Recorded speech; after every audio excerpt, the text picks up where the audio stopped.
Hi there, my name's Stuart Dest. I'm the CEO and founder of Lumina Learning, and I'd like to say a few words about the journey to Composure product, speaking directly to our global practitioners. I'm going to share with you why you might want to share the Journey to Composure application with your clients, and a little bit about how you might actually do that in terms of the practicalities. The first thing I'd like to share is something about a research study I did that looked at the consequence of our overextended behavior on our performance at work. And this forms the bedrock of one of the reasons why you may wish to help your customers reduce the impact of their overextensions. You will, of course, never remove the human condition and our dysfunctional desire to overextend from time to time, but we can reduce how often it happens, and we can reduce the length, the duration, and the depth of the overextension. So let's take a look at some data. This data was gathered when a number of leaders gathered 360 feedback on their performance at work in the eyes of their staff, their peers, and their bosses, and that was correlated with their tendency to overextend as measured in their Lumina Spark questionnaire. If we have a look at some of this data now, we will see here are the competencies at work in the eyes of staff, peers, bosses, and so on. Here are the overextendeds that an individual has self-assessed. And here's the correlation, in fact, the negative correlation between our overextensions and the competencies. So, for example, if we have a look at being chaotic and impulsive, overextensions and inspiration-driven, and change for the sake of change, and overextension in big picture thinking, that correlates minus 0.41 with planning and organizing. In other words, the more I overextend in that area, the less effective I am at planning and organizing in the eyes of my staff, peers, boss, and so on. This is a really compelling reason to work on overextendeds. The second thing to say in terms of the benefits of Journey to Composure is organizations really need staff, leaders, and teams who are adaptable and who are resilient. And Journey to Composure is an incredibly practical way of working to build adaptability and resilience so people can really be their best when they're under pressure. The second thing to say is that the Journey to Composure is practical. It's a 5-step process that organizations can put into action to make a real practical difference. And the third thing to say, we know that if individuals learn to be more self-aware and overextend less, and are more aware when they are overextended and can bounce back more quickly, that benefits them not just in their work, but also at home, and makes them happier individuals. And we know that that feeds back again into their performance at work. Happier individuals are more likely to perform consistently over time. So I hope that's a compelling enough case for you to want to work with the Journey to Composure resources. And what I'm going to now is jump in and show you the actual application live. Now, this is an application that I worked through myself. So my coach was working with me, and I'm going to disclose to you how they took me through the Journey to Composure process. And in doing that, I'm going to share with you some of the practitioner top tips for how you could use it with your clients. So if we have a look now, and I go into the online system. So let's go into Journey to Composure. It's a 5-step process. The first step is to identify where you are overextended. Choose one quality. This may well be something that derails you on an everyday basis. The second step is to pause, take 3 conscious breaths, and put some space between stimulus and response to calm your way of being. The third step is to choose a quality that will help you regain your composure. This is a quality that can help displace the overextended quality that is causing you to be at risk of not performing so well and maybe impacting your well-being. The fourth step is to find another quality that will help you deal more effectively with the situation. And finally, step 5, reflect. How can you avoid this overextension in the future? You can see a visual over here on the right, where we start with the overextended. And we're looking at our self-talk, our body language, and the actions we take when we're overextending. We stop and pause. We work then with the effective qualities on the mandala. And in this example here, somebody has chosen tough and purposeful as the thing to address the fact that overextended, they are serious and withdrawn. So let's move into step one. I'm going to share my data for real, and I'm going to share my actual journey to composure I've been working on recently. The first thing we can do is tick over here on the right to say, show my top over extensions. If I click here, it will highlight with the green arrows. I can become emotionally stretched, chaotic, impulsive, can't be alone, and overbearing. And it's inviting me to have a play. So here we've got the definition of spontaneous to impulsive, but I could click on another one, such as can't be alone, or I could choose one that's not in my top 5, for example, passive. If you're coaching somebody, you may wish to explore a number of the overextensions before settling on the one to work on in Journey to Composure. For me, I've chosen impulsive because sometimes in my business life, in negotiations and discussions with stakeholders and clients, I can be too hasty and rush and make impulsive decisions in a desire to get closure or to please people, or thinking I'm making good, quick decisions, and it doesn't always serve me. So I've highlighted impulsive. I'm going to click next. Now, when you are working with people and going through the Journey to Composure process, it's important, once the overextension is identified, to look at the trigger. What actually triggers this overextension? The theory here is that there is always a moment in time when we become overextended. We don't generally overextend all the time. It doesn't just creep up on us. It tends to be a specific event that causes us to think and feel in a certain way. And identifying the trigger events is part of unpacking the overextension and part of figuring out how to overextend less in the future. So first focus on, when was the last time it happened, and what are typical triggers for causing the overextension. So here I've explained that when I'm in conflict and I'm not enjoying it, I often want to find an immediate solution. And a real example from 9 months ago, a customer rang me wanting a special project to be undertaken for them immediately, but at zero cost to them.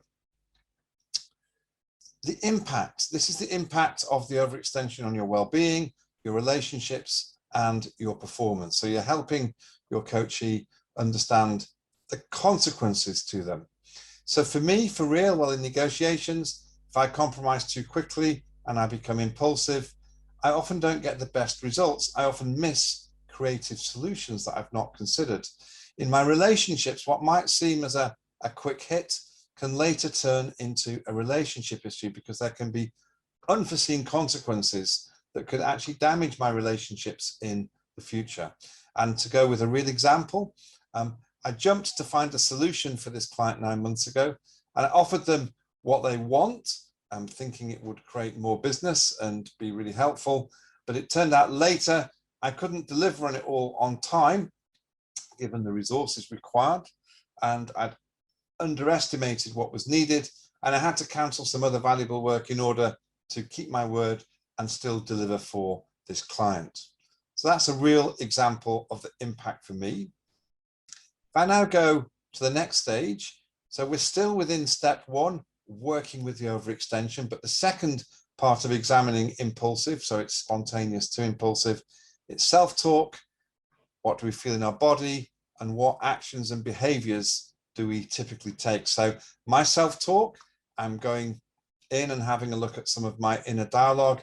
I typically, when I'm triggered in this way, think I'm going to lose them if I don't give them what they want right away. And I can squeeze in this extra work. I can get everything else done, no problem. There are no limits. That's the internal dialogue that can cause me to behave in an impulsive way. Typically, when this happens, I do physically feel it in my body. So here we're encouraging the coachee to notice, how do the emotions show up? For me, when I become impulsive, I typically get some tension in my neck, and it can typically cause me to have a headache and feel a band across the top of my forehead. These are symptoms that in future can be useful clues for me to notice when I'm about to overextend in an unhelpful way. And then we look at the actions and the behaviors. What do I actually do when I overextend? What would other people see in my behavior? For me, if I'm about to become impulsive, just before I tend to start speaking more quickly, I sometimes add in unnecessary words into the conversation, signifying I'm a little bit anxious and off balance. So I might say something like, yeah, yes, yeah, okay, I know what you mean. Those buffer words are a sign to other people and to me that I may be about to overextend. So that's step one. If I click forward now into step two, this is where we stop and pause. This is where we encourage our coachee to take 3 slow conscious breaths, breathing in through the nose, breathing deeply, hold it, and then out through the mouth, and put the attention of the coachee on their breathing. The act of 3 slow conscious breaths is calming. It has an impact on the brain in terms of the release of chemicals that will help people notice their self-talk and the inner dialogue. So this is partly done so that the coachee starts to notice their mind more. Viktor Frankl says between stimulus and response there is a space, and in that space lies our freedom. Now, 3 conscious breaths after we've looked at an overextended behavior and what triggers it and what happens enables us to start to notice some of that self-talk and inner dialogue that is actually causing the overextension. So once we've completed step 2, we then move in to look, well, what might we do about this overextension? So in step 3, we're now presented with the 24 qualities. And again, I can tick over here to have a look at my top qualities. So I'll give it a quick tick, and you'll see I can be logical, demonstrative, sociable, conceptual, flexible. Those are Stuart's top qualities. I'm going to explore different qualities. So I could say, well, I wonder if I was to bring my purposeful, what would that mean? Or my takes charge. But in this case, I'm going to have a look, not at my logical.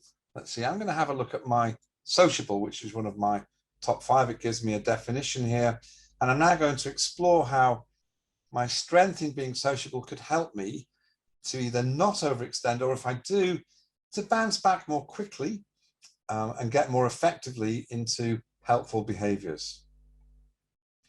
So in this 3rd step, we have a nice definition of sociable. It tells me and the coaching, it's part of extroversion. It's about making new connections, meeting people and enjoying those experiences. And here I've written down what I can do to consciously bring this quality to bear. So if I sense I'm under pressure, I can choose to engage my sociable side. And instead of rushing into problem-solving solution mode, I can make sure I engage in a sociable, connecting way with the person I'm trying to serve. I can suggest also that I want to speak to other people before I jump to a solution. And I can use my sociable side to play for a little bit of time. I can book a follow-on call and say I want to think things through so I don't compromise too quickly. If I move now to the next stage, it's step 4. And now we're saying, let's find another quality that we can use in tandem with sociable. In this case, I've chosen logical, and we have a nice definition of the logical quality. It's in outcome focused. It's when I strive to be objective and rational, engage critical thinking skills. And this is also one of my strengths. So if I drill in, how can I engage my logical? Well, if I journal and write down my thoughts, this helps me process issues. And that's one way that I get out my logical reasoning process and put them down in paper. This may, of course, mean playing for time in a difficult conversation. So I've got time to think it through logically and think on paper. And I'm good at critical thinking, so I can analyze the situation. And I can say to myself, if I was advising a third party and being as objective as possible, what would I say? And I can invite a logical critique of my position from a colleague who I trust is on my side. So I could find someone else that's high on reasoning and logic and invite them to support me by critiquing the process I'm going through.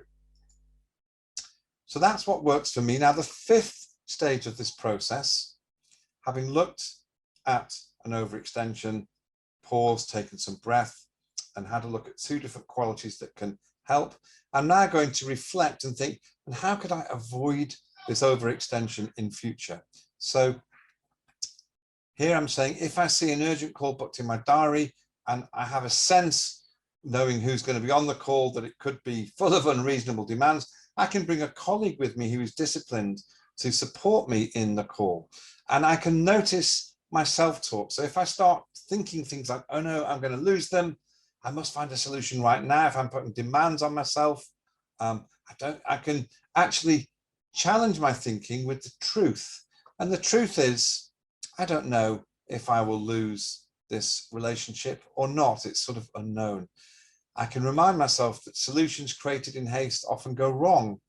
And I can say to myself internally, there's no need to rush. I can take the time to think things through. These are not absolute truths for everyone, but they are truths for Stuart in this particular context. Now, I do have a coach, and I can note down the trigger and the situations. And actually, I can ask my coach to support me to work on this overextension going forward. And as I'm about to show you in a minute, we can print out our journey to composure. And in this case, I can print it out and share it with my coach. So if I click next and we have a look at the summary, this is where you would be helping your coachee now get an overview of what they've just created. So we're stepping back through all 5 steps and summarizing the triggers, the impact, the self-talk, the body language, the actions or the impact on the body.